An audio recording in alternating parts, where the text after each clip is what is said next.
Hello student, आज एक और हम क्वेश्चन लेके आए हैं जो कि एपी सीरीज से गिवन है और ये जेईई मेंस 2021 में पूछा गया क्वेश्चन है। क्वेश्चन बड़ा सिंपल है। पहले क्वेश्चन की स्टडी करते हैं और देखते हैं इसका सोल्यूशन कैसे आता है। ठीक है, तो क्वेश्चन में आपके पास एक सीरीज गिवन है A1 A2 A3 dot dot dot, ये एक एपी सीरीज गिवन है और साथ ही साथ आपके पास एक कंडीशन गिवन है। ऊपर फर्स्ट 10 टर्म का सम गिवन है और नीचे पी टर्म का सम गिवन है आपके पास, और इक्वल किसके है 100/p², जहाँ p नॉट इक्वल टू 10 है। तो हमें फाइंड करनी है वैल्यू A11/A10, यानी कि 11th term upon 10th term की इसकी वैल्यू क्या निकल के आती है। ओके ठीक है, देखते हैं सॉल्यूशन। तो जो हमारे पास ये कंडीशन गिवन है हम इसी से स्टार्ट करते हैं। देखो ये हमारे पास फर्स्ट 10 टर्म का सम गिवन है, तो इसको हम लिख लेते हैं S10, और नीचे हमारे पास गिवन है फर्स्ट P टर्म का सम, तो इसको हम लिख लेते हैं SP, और इक्वल टू हमारे पास गिवन है 100/p²। हम क्या करते हैं, यहाँ से एक रिलेशन निकाल लेते हैं फटाफट, SP की वैल्यू निकाल लेते हैं। तो SP इक्वल आपके पास आ जाएगा S10 इंटू p²/100। ओके, बस यही से हमें आंसर मिल जाएगा। बड़ा सिंपल क्वेश्चन। देखो हमें ये फाइंड करना है A11/A10। तो हम कैसे फाइंड करते हैं, देखो A11 यानी कि ये 11 टर्म है, तो अगर हम इसको ऐसे भी लिख सकते हैं, हम पूरे 11 टर्म का सम निकाल के उसमें से 10 टर्म का सम अगर हम सब्ट्रैक्ट कर देते हैं तो कहीं ना कहीं हमारे पास 11 टर्म आ जाएगा। क्लियर? 11 टर्म कैसे निकालोगे, 11 टर्म तक का सम निकालो, उसमें से 10 टर्म का सम सब्ट्रैक्ट कर दो तो 11 टर्म आ जाएगा। सिमिलर ऐसे 10 टर्म को भी कैसे निकालेंगे, 10 टर्म का सम S10 माइनस के S9। ओके, बस अब हमारे पास S11 और S9 की वैल्यू इस इक्वेशन से उठा के पुट कर देंगे। ओके, तो कैसे करते हैं, S11 तो इस P के स्थान पे 11 पुट करेंगे, तो ये आएगा S10 इंटू 11 का स्क्वायर यानी कि 121/100 माइनस S10 अपॉन S10 और माइनस S9। तो यहाँ पे इस इक्वेशन में P के स्थान पे 9 पुट कर देंगे, तो S10 इंटू 9 का स्क्वायर 81/100।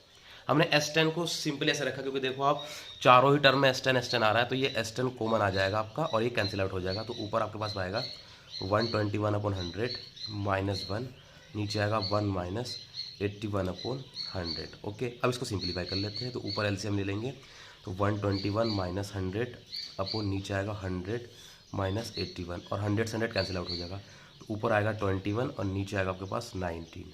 यही आपका आंसर है। बहुत सिंपल क्वेश्चन था। ठीक है, तो नेक्स्ट क्वेश्चन हमने आप लिया है, ये क्वेश्चन हमने लिया कॉम्प्लेक्स एनालिसिस से।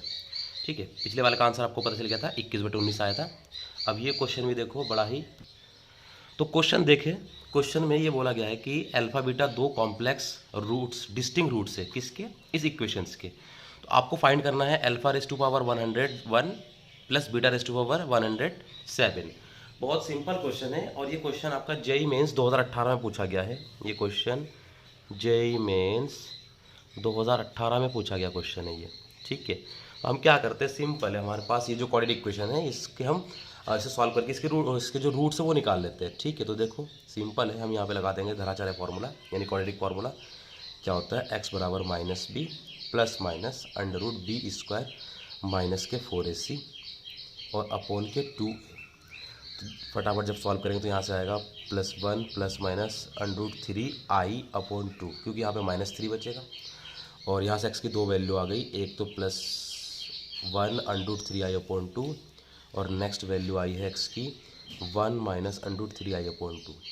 अगर आप ध्यान से देखोगे और आपको अगर पता है कॉम्प्लेक्स फंक्शन का कि जो ओमेगा की वैल्यू होती है वो होती है -1 प्लस √3i/2, और जो ओमेगा स्क्वायर की वैल्यू होती है वो होती है -1 माइनस √3i/2।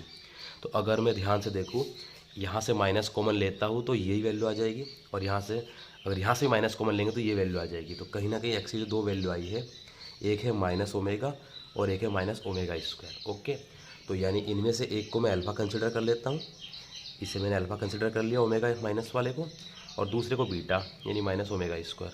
और हमें क्या फाइंड करना है, हमें फाइंड करना है alpha raise to power 101 plus हमें ये फाइंड करना है, और बीटा रेज़ टू पावर 107।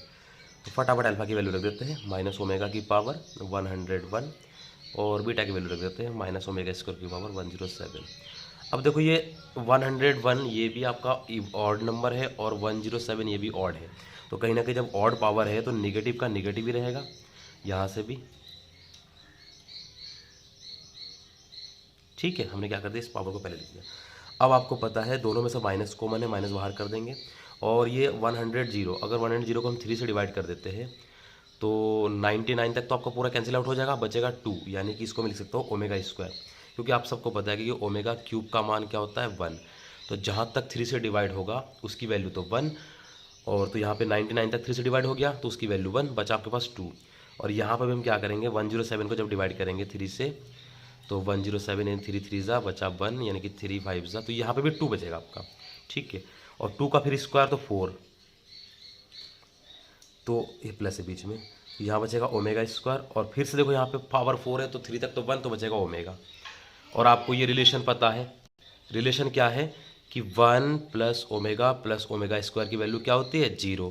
तो यहाँ से अगर मुझे ओमेगा प्लस ओमेगा स्क्वायर की वैल्यू चाहिए तो यहाँ से वो वैल्यू आ जाएगी -1। तो ये वैल्यू मैं उठा के यहाँ पुट कर देता हूँ, यानी कि -1 और ये माइनस माइनस +1, यही इसका एग्जैक्ट आंसर है। ठीक है, आई थिंक दोनों क्वेश्चन काफ़ी इजी है, समझ में आएगा आप लोगों को। Thank you for watching.